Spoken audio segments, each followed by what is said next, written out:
Hello, welcome everyone to Rules of Engagement, Part 2.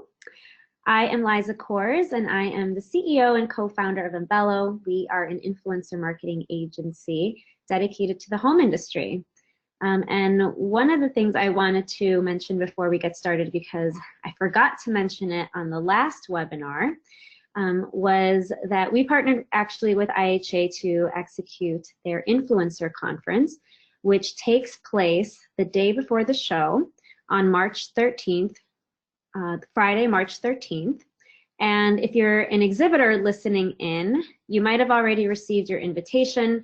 Definitely take advantage of participating in this conference. It's an opportunity to network with about 300 influencers in the home and lifestyle space. It's going to be a great event. If you did not receive your invitation, I'm sure you can reach out to one of your sales managers and they can get you some more information. It's also just a really, really fun conference. We had a blast last year. Yes, last year was their first ever, and this year they're making it even bigger and better, so definitely take advantage of being part of that event. Yeah. And so, Anne, go ahead if you want to introduce yourself. So that other person you heard talking, my name is Anne Sage, and I am Embello's talent relations strategist. I'm waiting in the wings whenever Embello needs guidance on working with influencers and creating successful influencer brand partnerships, because I myself have been in the digital content creation space since 2008, and it's something I'm really passionate and excited about. Awesome, thank you.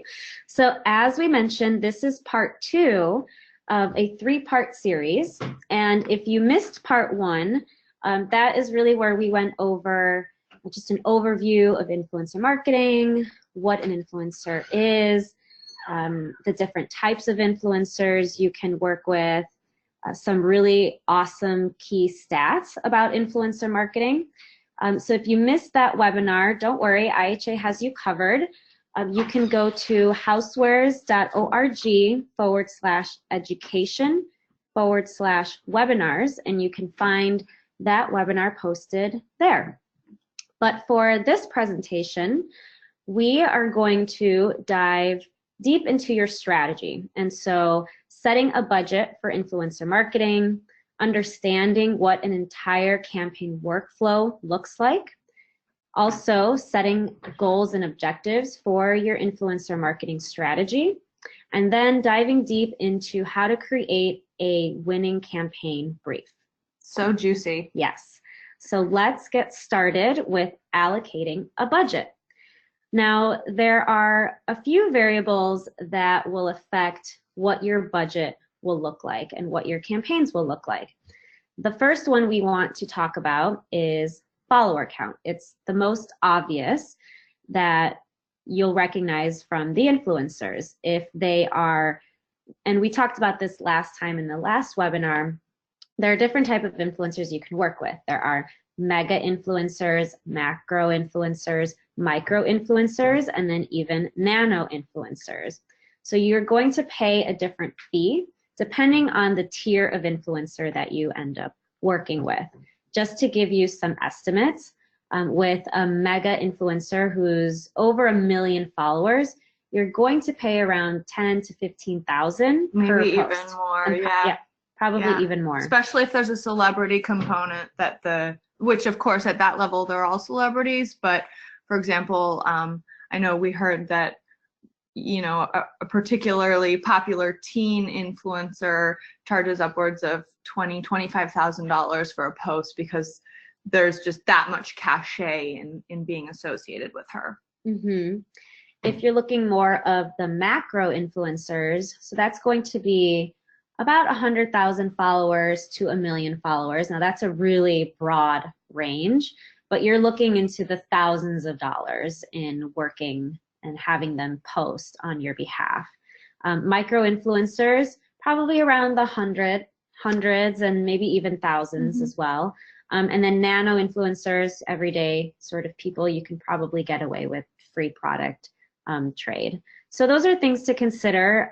You know, brands will sometimes want that large splash and credibility of working with a celebrity and have the budget for it. And so they're able to work with some mega influencers. If you might not have the budget, you can still really make an impact with a variety of micro influencers. And even with micro influencers, hit different demographic and target audiences as well, because you're working with multiple people and engaging with different audiences. Yeah, and I think one of the reasons we wanted to have this visual here for you is you can see how working with an influencer who has a smaller following, as Allison does here on the right, you're still going to get beautiful images. The quality of the content can definitely still be there, and that's where vetting your influencers comes into play, and we'll talk about that later. But we want to reinforce that there is something for every budget out there. Right. And so the second point we have here that will determine your budget is definitely the engagement rate of the influencer. So if an influencer has a higher engagement rate, which is very desirable, that means they're interacting with their audience, answering questions, and you want that.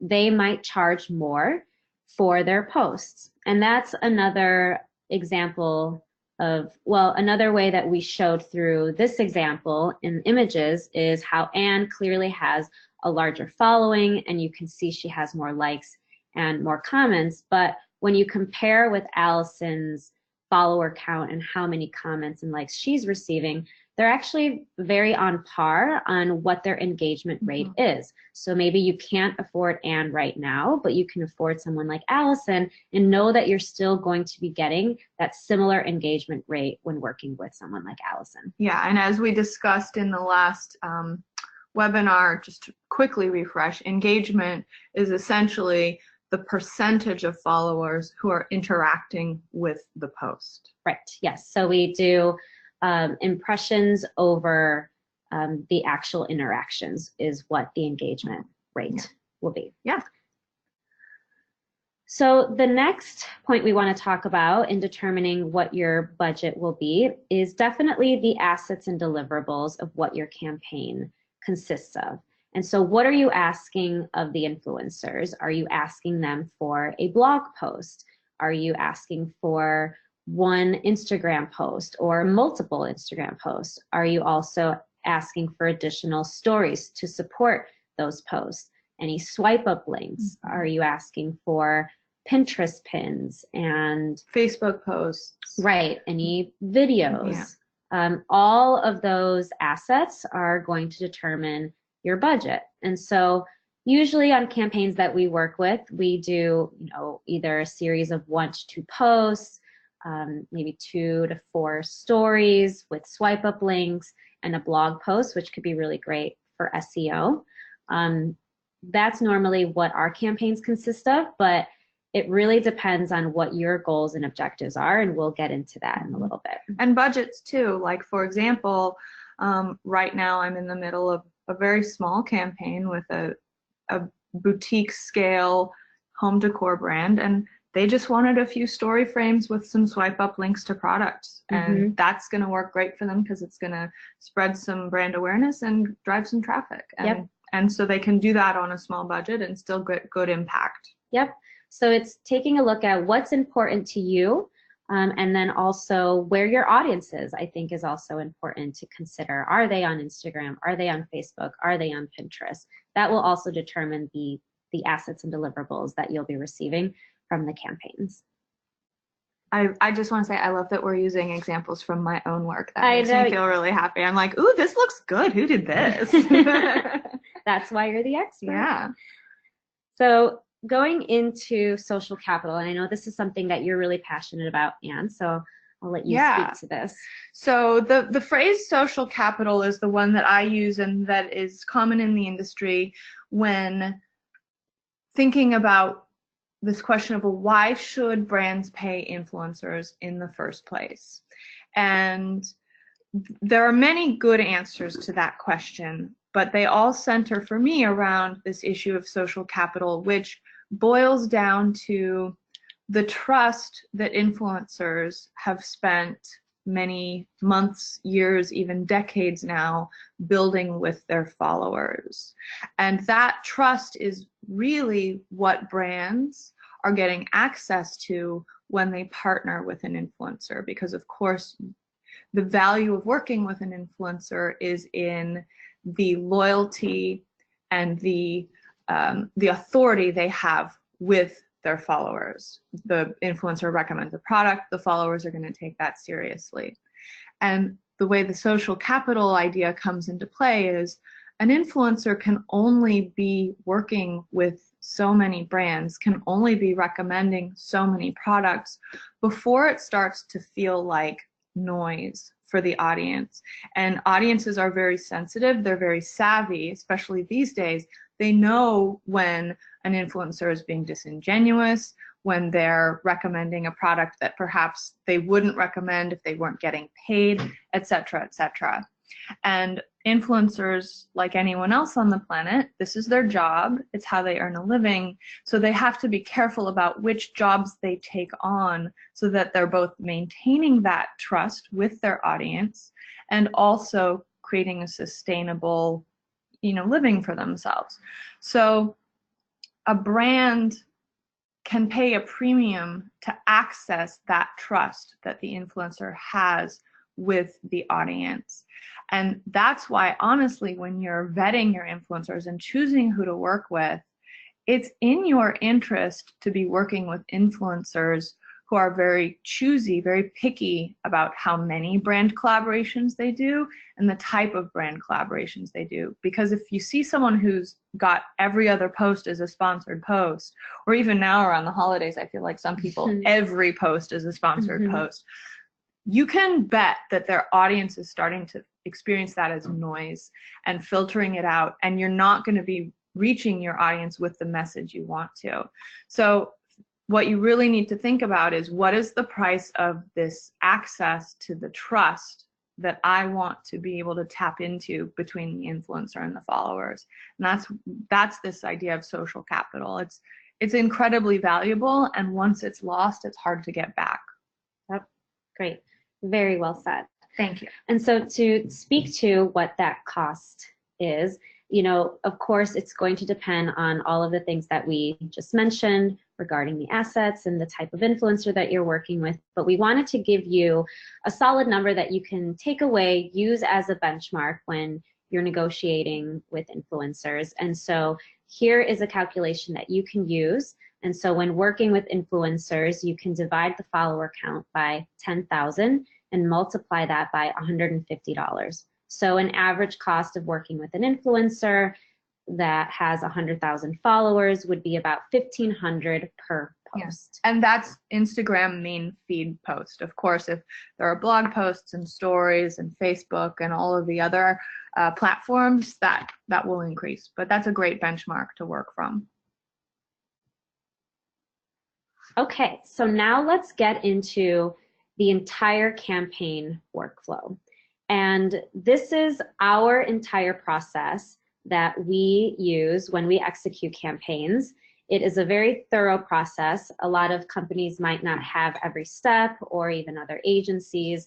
We recognize that our industry is different, and image and content is very important to our clients. And so we make sure that messaging and visual guidelines are all described up front so that there are no errors or mistakes that happen throughout the process and even at the end of a campaign. Yeah, and I think it's definitely worth mentioning that we have arrived at this workflow from, gosh, I want to say like a year and a half of very intensive research, speaking to brands, speaking to influencers, hearing from them what works and what doesn't, so that we can do all the troubleshooting up front on your behalf and ensure a smooth campaign process. Yep. And so first, let's talk about setting your goals and objectives. Now, this is the very first thing that we talk to our clients. We ask them, what are your goals for influencer marketing? And this really helps identify the types of campaigns that you are going to be running. And we'll actually dive a little deeper into this section a little bit later, but we want to mention that you can have different goals and you can have different campaigns that cater to those goals, such as building brand awareness for yourself, or if it's driving traffic, or maybe you're looking to reach a new target audience, like a younger, more millennial audience. Or content might be important for you. If you want to really grow and scale your own social media efforts, you can use influencers to scale that content for you. Mm-hmm. And one thing we definitely always call out when we're speaking with clients, especially in this early phase, is no single campaign is going to meet every single goal. So that's where we come in advising you, given your top 3 goals, what are some really great campaign strategies we can use to meet those? Yep.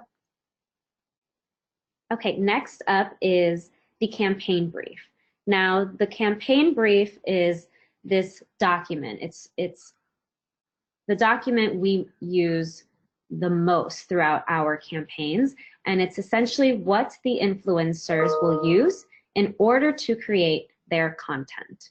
And so, Anne, maybe you want to speak to this section as to how important it is for you when you create your content. Absolutely. So one of the things we heard both from brands and influencers when we were in that research phase I mentioned is the importance of managing expectations and having really clear communication from the very beginning about what the brand would like to see from the campaign. Because influencers, you know, we're in the client service business. We want brands and clients to be happy, but in order to make them happy, we need the information around what should the images look like, what is the messaging that we're delivering to our audiences. And this document here, essentially what Embello does is ask all the important questions of the brand to find out exactly what they want from influencers and condenses it into an easily digestible package so that the influencer can be like, all right, it's very clear. Here's the type of images they do want, the type of images they don't want. I have some great direction so I can then go run and put my own spin on this. Awesome. Okay, and then the next step in our process is identifying and qualifying influencers. Now, this could be one of the hardest parts for brands to execute on their own. I mentioned in our presentation during the CHESS conference that there are 30 million bloggers in the US alone. Oof. So how do you find the right ones for you? I just have to say, like, that's the entire population of Canada. Everyone in Canada is an influencer. Yeah. So one of the things that you can do to really try to identify what influencers to work with is first taking a look at who your target audience is. I'm sure you all have personas for your different target demographics, you know, where they're located, maybe what their age is, what their interests are. So recognizing that the influencers should be mirroring who your target audience is. So that's the first step, is making sure you understand who those personas are that you're looking to hit. And that goes back to your goals that you established in the first step of the campaign process. Maybe you are just looking to increase awareness amongst your existing Muse customer, but maybe you're looking to tap a new Muse customer, right? Someone younger, different geographic area, and that's where really selecting your influencers wisely comes into play. Yep. Okay, now actually finding these influencers. So how do you do that, right? So some of the ways that you can personally do that, and it might sound silly and very simple, but doing a simple Google search as to top influencers in specific niche industries. So perhaps top interior design bloggers, or table setting, or cleaning and storage organization. You'll probably, when you do those searches, realistically only find the top influencers, and they're mostly going to be in that macro mega tier. And so if you're someone with a tighter budget, a lot of these influencers are probably going to be outside of your budget. And also, they're the ones that everyone else is already working with. And there's real magic, I want to say, in finding those under the radar influencers who have a great engaged following and haven't done as many brand partnerships, because then your partnership will be the one that really shines through. Right, exactly. Another way to find influencers is actually looking through hashtags. So similar of how you would do a Google search and finding influencers depending on different keywords, similar, you would do different hashtags on keywords such as, again, design blogger or lifestyle blogger, tabletop, cleaning, pet, family influencers. It can be a little time consuming going through all the different hashtags and then also finding influencers that not only hit your exact demographic and your exact budget, but it's a great way to start building a list for yourself. Another tip related to that is there's actually a feature on Instagram specifically that if you do find influencers that hit your persona and you want to work with them, but perhaps they're outside of your budget, there's a feature where it's almost like a lookalike. You can find other influencers that are similar to that influencer as well. And so another great way to start building your list. However, again, this takes a lot of time. So if you are able to work with either an agency that has a large network of influencers or an agency like ours that can help you find influencers, that's always the fastest way if you're really looking to scale. I think if you're starting off, you can probably find a few influencers to work with. Yeah, absolutely. But what we're seeing here is a visual of the package that we at Embello put together for you and deliver so that you can get really quick snapshots of our recommended influencers, and we recommend them, of course, based on all of the guidelines we've previously established with you for the campaign. So it's like, you know, absolutely you can go out and do this yourself. We also offer this service, and it takes a huge time load off of your lap. Okay, next, contracts, image rights, and price negotiations. So you found the right influencers. Now it's time to negotiate those prices with them.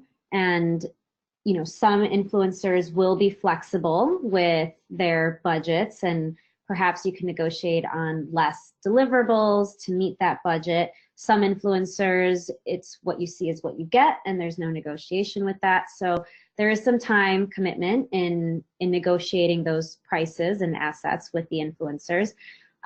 Definitely making sure that you have a contract in place. Absolutely. And treating this as a business transaction.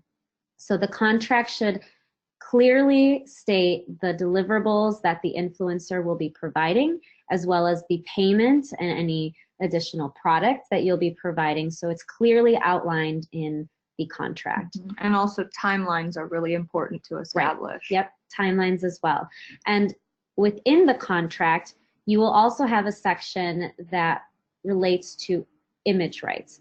Now, image rights are really important because essentially there are different types of image rights that an influencer will provide. You can either own all of the images and be able to use those images for your own social, marketing materials, website, even your trade show booth. Brochures, things like that, and it really saves you time and money. But also, these are images of your products that are in someone's home, that's actually being lived in, and is what people respond mostly to. But some influencers will actually charge additional for these image rights, and so you'll want to make sure that it's very clear at the beginning as to what that means. Are you licensing out the images? Are you only able to use them on social media? Some influencers will charge additional if you are looking to use them in print. So just being very clear and just recognizing that that's an additional thing that you need to consider and bring up when working with an influencer. And I think it's definitely worth noting that that's pretty standard when you're dealing with any creative producer, if you're dealing with photographers who, for example, are shooting your product for your website, there's also the question of can you use that in print, etc. So that's nothing new or unique to influencers. Okay, next step is managing the product and delivery. And so here's an example of a campaign that we did and the products that were being promoted by the influencers. Now, there's a lot of different ways that you can go about it. You can choose to do an entire collection and give influencers the flexibility to choose any product that they would like. Or if you're looking to be more specific as to you want to hit, maybe you have a large product assortment and you want to talk about your tabletop items for this season, but then maybe cleaning and storage and more of the springtime because it makes more sense. So you'll want to think about the type of products that you want the influencers to talk about. And again, it's up to you. You can do a whole collection. You can be very specific as to we only want to promote our best-selling products, or you can take a seasonal approach and create campaigns based around that. But being clear and having this, and we'll talk about it in our campaign brief, but having this included in your campaigns is definitely really important. Okay, next step is the creative concept and the post approvals. And maybe you want to talk about these two steps because not every company or even agency has one or even both of these steps, and it's actually a really important part of our process. Yeah, absolutely. So this goes back to what we were saying earlier about the importance of managing expectations and having clear communication throughout the campaign process. So one thing that we found in terms of a best practice is we ask influencers to submit what we call the creative concept, and that's at the beginning of the campaign. Once they've received the brief and they have gotten the information they need to around visuals and messaging, they do a brief, usually verbal description of what they intend to create. And an inspiration photo. And they may provide inspiration photos as well. And then the brand has the opportunity to review that and say, yes, we're absolutely on the same page, love this, excited to see it. Or perhaps the brand might say, oh, you know what, you're close to hitting the mark, but we'd love to see more of X, Y, and Z. And so then the influencer will revise the concept. And again, this is just the opportunity for everyone to be really confident that they're on the same page before any creative work has been produced, i.e., before the influencer has done the work of shooting any photos, styling, writing, etc. So we all get on the same page with the creative concept, and then the influencer goes off, does their work, and then they come back with a draft of all of the posts for the brand to approve. And this is where this is their own original unique work that they have created for this campaign, and the brand has the chance to look it over, confirm that it meets expectations, offer any tweaks, and at this point, because ideally speaking, the creative concept has gotten us all on the same page, any edits that we're doing in the post-approval stage are going to be pretty minor. They're going to be to perhaps draw out some messaging a little more in a caption, or, you know, can we see this image as the blog post header rather than this image, things like that. So you know, what I really want to stress when it comes to these two steps in the process is this is how everyone goes throughout the campaign feeling confident that goals are being met, that on the influencer side of things, their creative viewpoint is still being respected, and it's the most important thing, I think, for successful collaborations, for everyone to walk away feeling happy.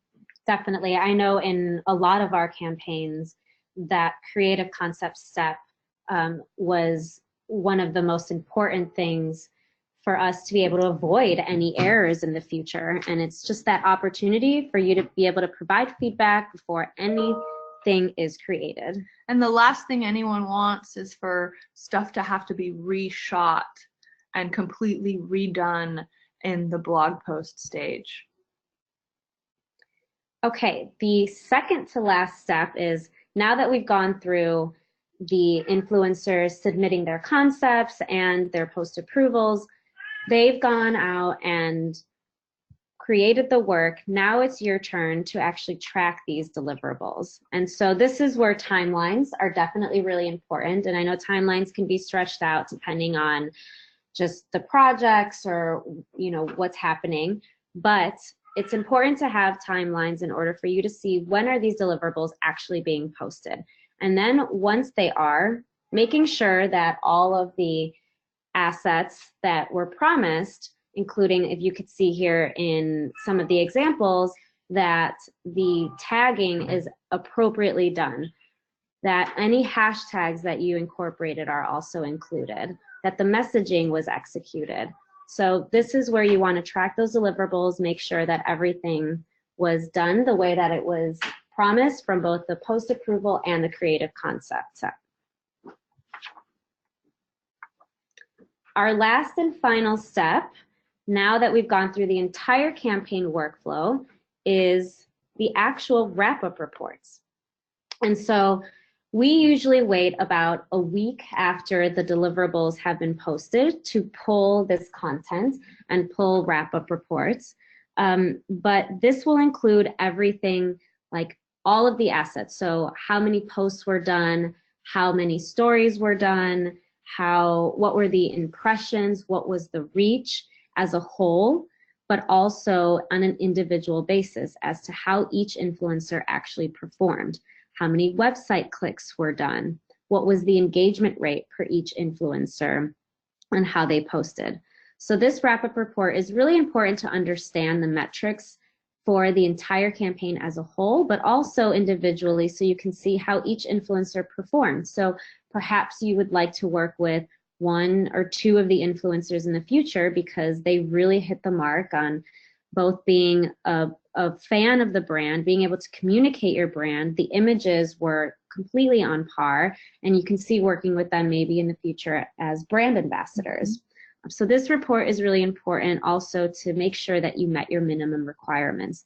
And so making sure that if you had a minimum impressions number or minimum reach or minimum amount of assets that you wanted, making sure that you hit those numbers by comparing that with this wrap-up report. Yeah, and when you work with us at Embello, we do this step for you. We collect all of these numbers and we package them into a really easily digestible document that your marketing department and then of course the people that marketing reports to can all understand. Okay, now that we've gone through the entire campaign workflow, which was pretty intensive, there's a lot, you can tell why influencer marketing ends up becoming a beast of its own, because there is a lot that goes into it. So hopefully that was helpful for you to understand the entire process. Now let's go back and touch on the goals and objectives. We talked about this a little bit at the beginning as to how important it was and how it would affect the different campaigns that you would be running. And so now let's go a little bit deeper onto each goals and objectives that we see in our campaigns. And so building brand awareness. This is one of the most popular goals that we hear from our clients. And some of the best ways to do this is by working with influencers with a large reach. And this can depend, again, on your company and your budget. You can get a large reach with micro and macro influencers. It doesn't necessarily have to just be mega influencers, but knowing that in this goal, you are going to be looking for reach over engagement. So basically, it really is about being seen by as many eyeballs as possible. Right, exactly. Now, if your goal is to drive traffic, whether to your site or maybe your vendor site to make purchasing decisions, then using platforms like Instagram Stories is a really great way to include direct links to that. Pinterest is also a really great platform for it. Pinterest is definitely a little bit of a longer game. You might not see results within a week like you would with Instagram, but it's a really great way to drive traffic to your site. And also, of course, blog posts with permanent links, because those are great for your SEO and they're going to live on forever, whereas an Instagram story disappears after 24 hours. Right, exactly. And so going into your target audience, we talked about this a little bit earlier, we get a lot of clients that come to us that say, we still want to cater to our current target audience, and we don't want to lose them, but we also want to reach a new audience, right? So there could be multiple campaigns that we can do based around these different demographics. But when doing more of these targeted campaigns, you'll want to work with more niche influencers that really reflect who that target audience is. If your goal is to grow your own social media following, and we talked about why this is really important, getting this audience to now become also a fan of your brand and actually following you could be a great advantage, because now you're constantly feeding them information about your company. And so the chances of them making purchasing decisions are a lot higher than if they weren't. And so some of the ways that we get people to start following brands is by incorporating things like giveaways. Yeah.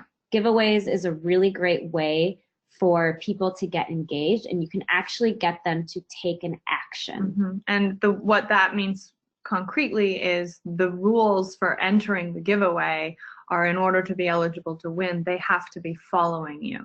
So it's this added incentive to follow you. And then if you are creating great content on your own, they'll continue to follow you. Of course, creating great content on your own is something else you can use influencers for, and that can be another campaign goal that you have, because an influencer may be able to create, 5 beautiful images for you to use on your feed, and that's 5 fewer images of your product in someone's home that you have to create yourself.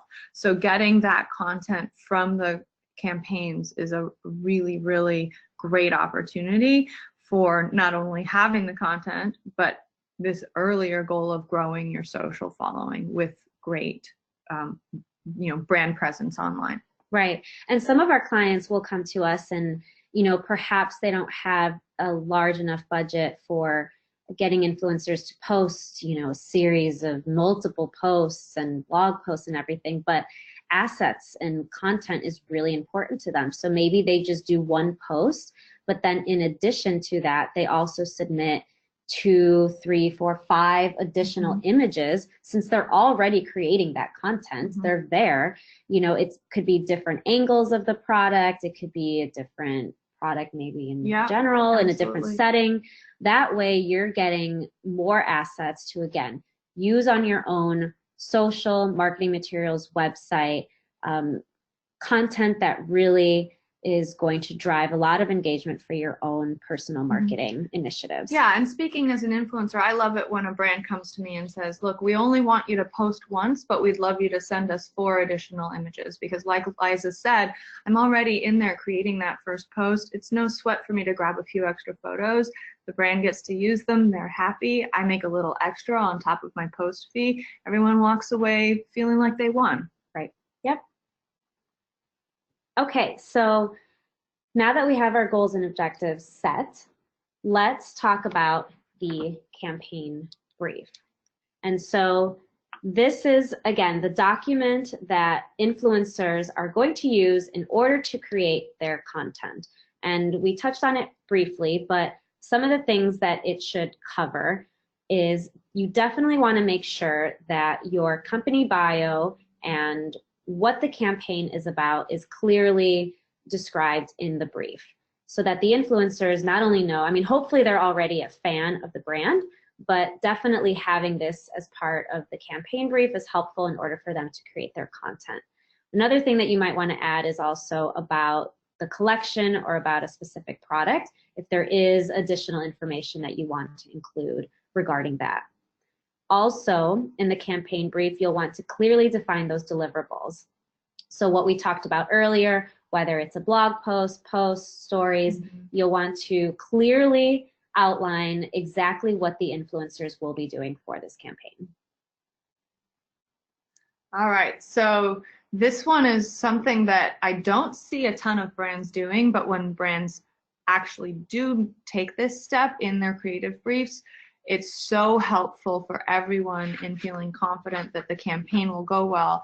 And that's when it comes to setting those visual requirements and providing examples, because of course, when we talk about visuals, it's very subjective, and what one person thinks of as bright and colorful might be what another person thinks of as not bright and colorful, right? Like these are all very subjective words. So outlining verbally the visual requirements, you know, we want no people in the shot. We want to be able to see the full room, or we want a close-up on the product, or we want to see the product in use by a human. There are so many different ways that these visuals can take life, and if you have expectations around the visuals that are being created, then absolutely please do enumerate them for everyone's sake and provide examples of what works and what doesn't. That's really helpful for getting everyone on the same page in the context of visuals being very subjective. Yep, visuals are key for sure. Okay, and then we also include messaging guidelines in addition to the visual guidelines.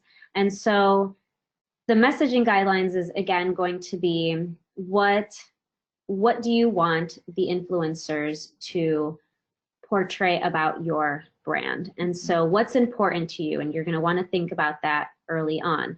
But this can also include specific hashtags, any specific call to actions that you want them to do. So there are things that we sometimes in our campaign briefs will have a couple bullet points where it'll say, here's about the brand or about the product, but these are mandatory messaging that we want included in the post. So it's important to note if something must be in the post, as opposed to maybe it using it. I mean, everything should be used in their own language, but definitely making that part of the examples of that could be if you're focusing on a particular product and there's a unique functionality that you want to call out.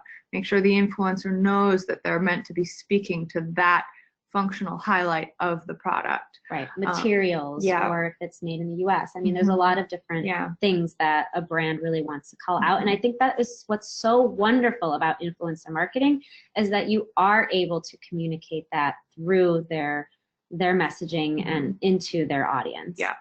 And so of course you're going to want to include the product that you want them to promote in the campaign brief. And then as we mentioned earlier, any timelines. And so really seeing, you know, usually our campaigns last between 2 and 3 months.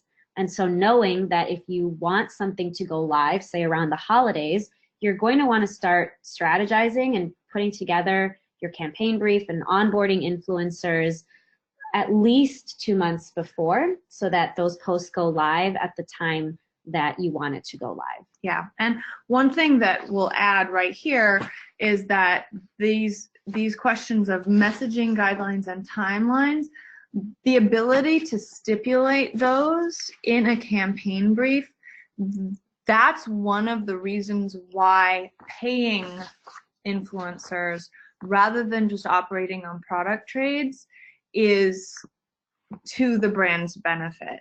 It's a lot harder, and influencers you'll find may get their feathers ruffled if you're saying, you know, we're going to send you a $50 blender, but it has to go up next week and it has to have these 5 messaging guidelines. You know, I think anyone might get their feathers ruffled if those expectations existed. However, if there is monetary compensation taking place, and as we've used the phrase before, this is a business transaction, then the brand is well within their rights to have the contractual obligation of messaging when they want the posts to go live, etc., etc. So the word here I would use is control. A brand has so much more control over what's being created and put out to the audience when there is compensation taking place. Yep. So when we get the question, why should brands pay for influencer marketing? Here's a couple really, really good reasons. Right, exactly. So we've covered it all. We've covered how to set your budget. So well. Wow, 45 minutes right on the nose. How to go through an entire campaign workflow, setting your goals and objectives, and then giving you information so that you can create your campaign brief. And so now we will open it up to see if there are any questions. Hit us with them. Okay, girls, we have a few. Great. One is, why the division by 10,000? Why? Well, it's just a simple metric that's used within that. Honestly, that's just kind of what the industry, what supply and demand has boiled down to in the industry. It's not something that we made up. It's what we have, you know, seen and experienced in other verticals like fashion and beauty and food, and we're just translating that into home. It seems to be the baseline that brands and influencers are operating from. And then, of course, as we mentioned, there can be wiggle room within that, but it's a good benchmark to start with. Yep. Perfect. The next question is, what is the main goal objective from our management team is conversion sales? Do you ever incorporate existing affiliate commission programs with your influencer contracts as a form of payment?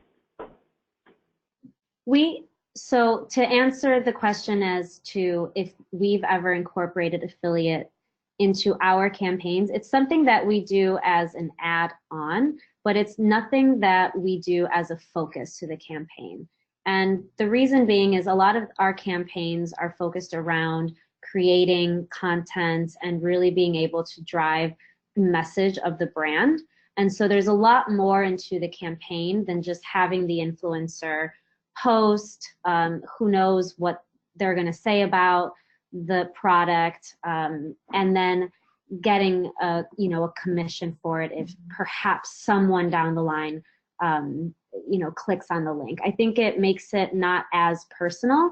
It's definitely an added benefit for the influencer. It could be additional compensation, but I will say, in talking, and you could probably speak to this a little bit, Anne, and speaking to a lot of influencers with affiliate programs, they're really hit or miss, and a lot of the time they don't really get a lot of action from it.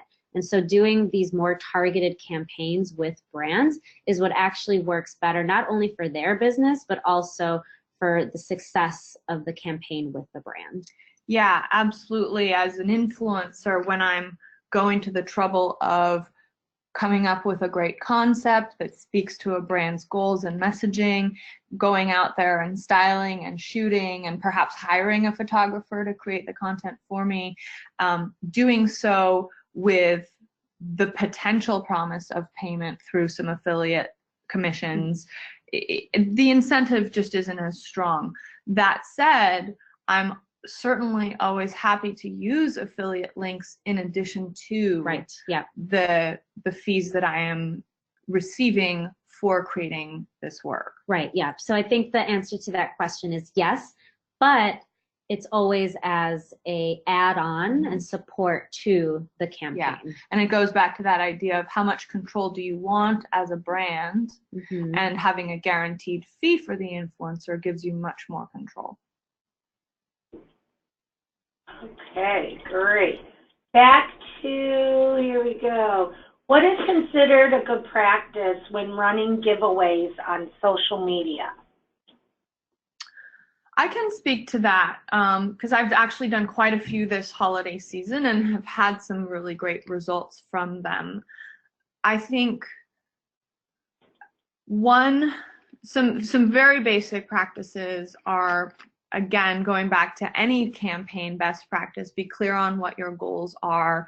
Is it a specific product that you're looking to promote, or are you mostly just looking to get some brand awareness and grow your following?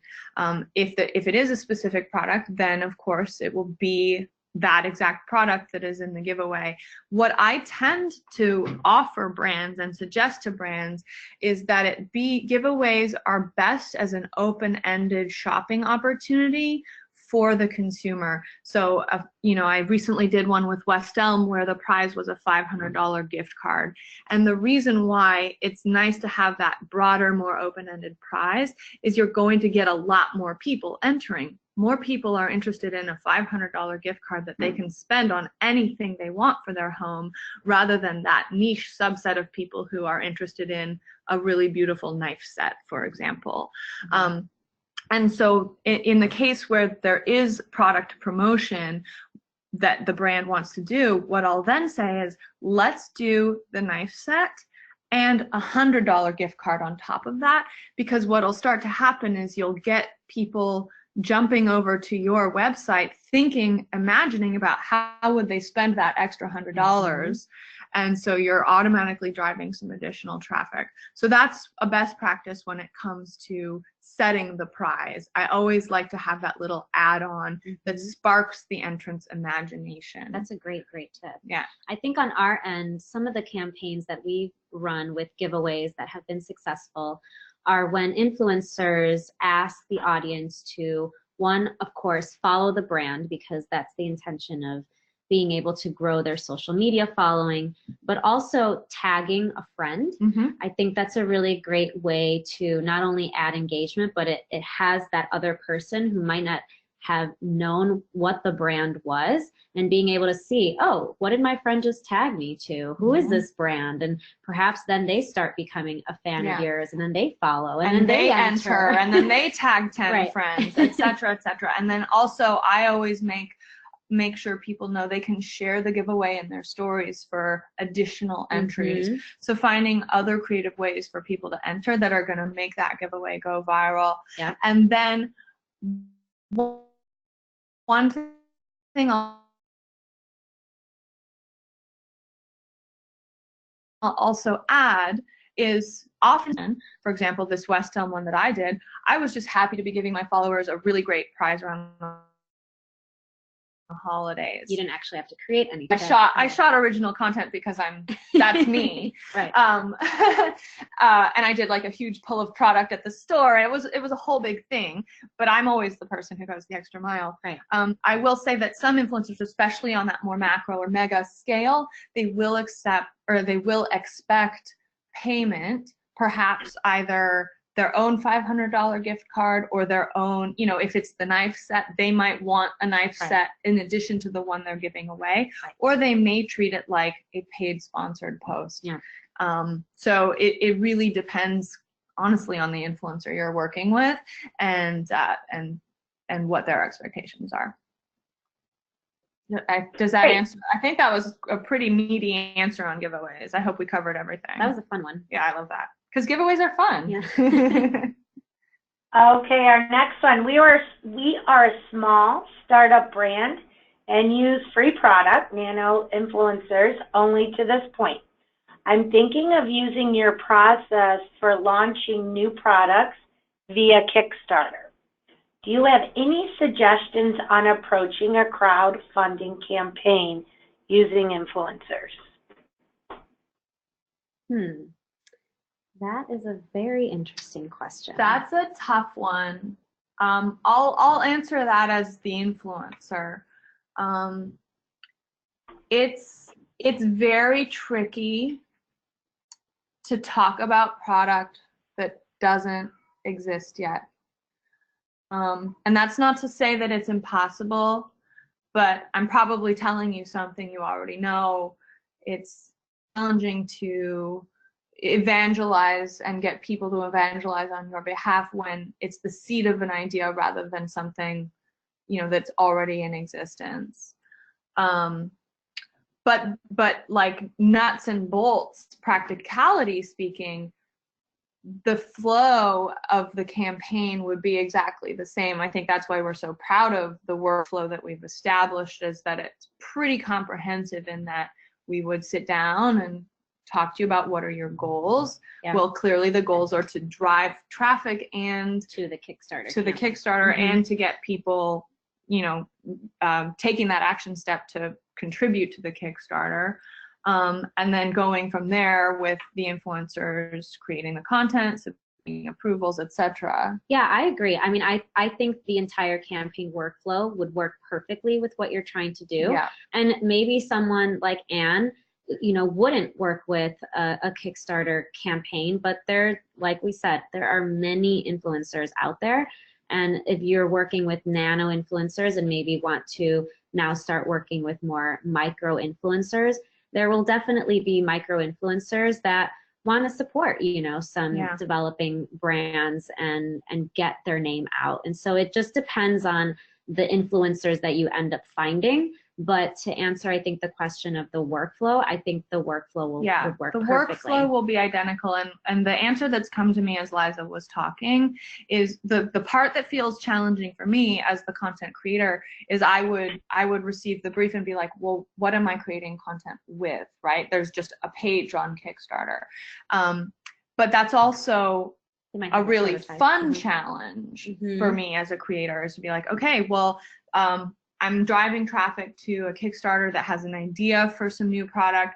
How am I going to show that visually? How am I going to get my audience excited about that? So that's where this is a great opportunity to tap the creativity of the influencers you're working with. And some of them are going to have really great ideas about how to speak to your product launch. So I think the final message that I would give you is workflow identical, and then also going into this with the mindset of let's make this extremely collaborative and hear from our influencers how they want to be talking about it. Yeah, and the last thing I'll say is if you do have a prototype, perhaps we spoke with a company who had prototypes, and that was totally fine. They also even were questioning if it would be okay to send the prototype and receive it back. And so those are all things that you can work on an individual basis with the influencer, and it'll just depend on the situation, but that could be really helpful if you have some prototypes. So anything's possible. Perfect. Well, I guess that is it, ladies. On behalf of IHA, I would like to thank Liza and Anne from Embello for once again a fabulous webinar on phase 2. And be sure to tune in the next few months. They will have 2 more webinars coming up. So if anyone would like, please contact Liza and Anne for any other questions. And in the meantime, this has been recorded and will be on www.housewares.org. Thank you. Happy holidays and have a great day. Thanks, everyone. Happy holidays and Happy New Year.